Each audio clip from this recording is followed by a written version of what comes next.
Welcome to the Miami International Auto Show, and behind me is a significant new car. It's the brand spanking new 2016 Nissan Altima, and this is the first public showing of that car, so I grabbed a quick interview with the Nissan guys to tell you and me all about it, and that is coming up right now.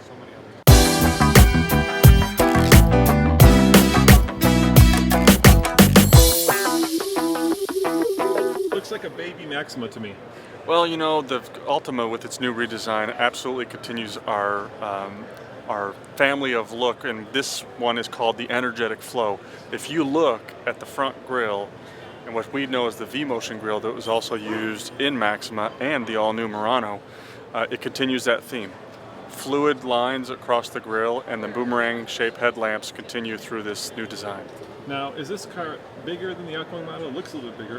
It actually, the dimensions are almost identical. Okay. It's about 0.4 inches longer. All right, and how about interior space? Interior space is identical as the outgoing model, although the redesigned interior also has some new design elements to it that the outgoing model does not have.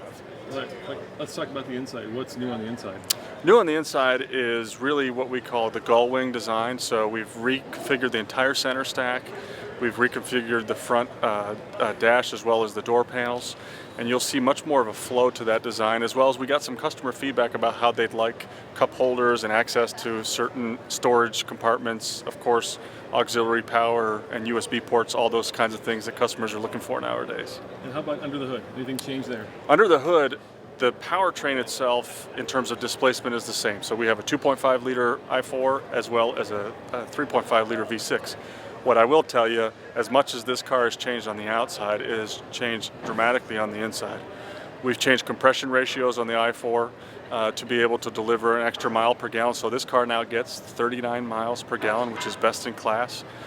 We've also added aerodynamics to the car to help that powertrain along. So not only is the powertrain improved, but we've increased aerodynamics, and the CD ratio has gone from a 0.9, so the coefficient of drag used to be a 0.29, down to a 0.26, which is the same as our world-class GTR. Okay, and of course, you guys are big into CVT, so I take it that's still there? The CVT is there, although it's been tweaked as well. As you know, the CVT technology helps us deliver that class-leading fuel economy and performance. What we've done with this generation, however, like we did with Murano, like we did with Maxima, is we've added D-step logic to the car. So if the customer depresses the pedal, the accelerator pedal, more than 50%, you get that sensation of shifting, albeit the CVT still performs the way it's intended to at long range, low speeds, and gives us that optimal marriage of fuel economy and performance. All right, so can you chirp the front tires? You can. Okay. You can. You absolutely can. Matter of fact, this year we've changed the tires as well. A lot of companies will go ahead and try and get their best fuel economy with really hard performance type tires. We wanted to achieve that 39 miles per gallon for the average consumer.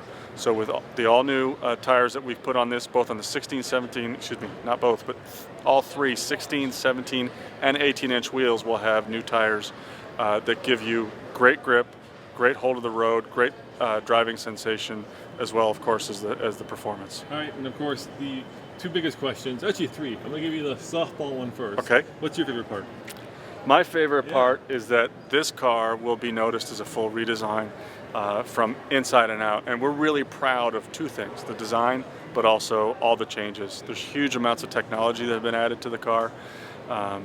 Things like forward emergency braking, front collision warning system. So those kinds of technologies that really, in some cases, are not available anywhere else in the segment. Lane watch, adaptive cruise control. Yep. Yes and yes. Wow. Intelligent cruise control and blind spot. Traffic alert. Cross traffic alert, rear cross traffic alert. Absolutely. Wow. Yes. Auto braking. Yes. So that again, that's part of our predictive forward braking technology, where not only does it read the car in front of you, but it reads the car in front of the car in front of you, and that is a segment exclusive for Altima. So if the car in front of the car brakes, yes, then... the car will know before you do. Wow, that's and how about lane keep? Will it actually like block the lane in and then let you know? No, there is not. No, there's some of those technologies that we do have in our Infinity product is not being used on Altima. Okay. Yep. All right, and pricing. Have you announced pricing? Yes. So the car has announced pricing. It starts at $22,500, which is up to about $200 from the outgoing model. and of course ranges all the way up to 31,000 and change. So we have a full array of offerings, 4 different trims, and that will be sold throughout, and you know, from S, which is really our most popular selling model today, this new SR, which you see here today, and you'll hear a little bit more about that in a little bit, about how we see a huge opportunity with a sporty derivative of this segment, and of course SV and SL all the way up. The old R was very popular. Yes. But that was also a tune on the engine, right? This is more of a tune on performance in terms of its looks, not on the engine. There's no horsepower increase. There is no horsepower increase. However, our SR gets dramatic ride and handling improvements for suspension that the other cars will not have. But no, like dual exhaust No. and spoilers and. Yeah, most of the energy was spent on driving dynamics, as well as comfort and value for the money. And who do you consider your biggest competitor in this segment? Who are you guys kind of gunning at?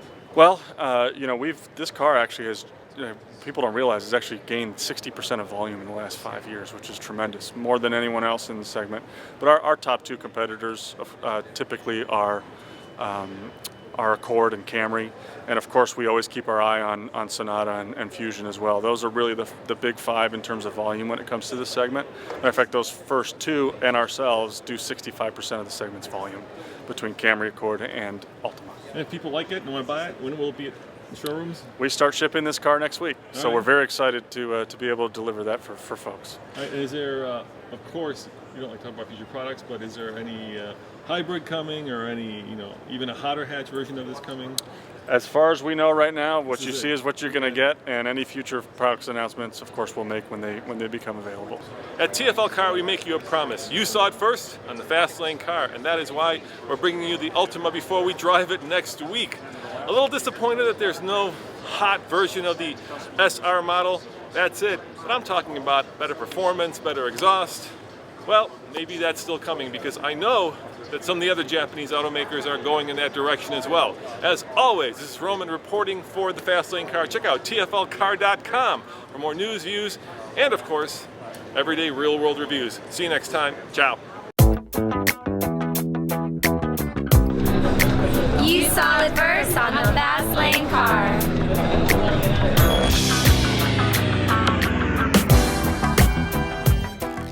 Do you find that a lot of your owners are tracking these cars? Is this a common thing? Yeah, I think, it's kind of cool when you look at the Corvette has such a strong lineage from racing all the way down to customers buying these cars and racing them. These cars in customers' hands have won 11 national championships in amateur racing. So it's a car that's not just show, but also go. That's right. I like this. I like this vent here that channels air right onto the Right. Very big brakes. Is that something that's standard on the car? Is that something? Yeah, no, this is a Z51 part that's originally here, but on the front of the car, we do have a larger brake duct that comes from the Z06 and that flows down as well.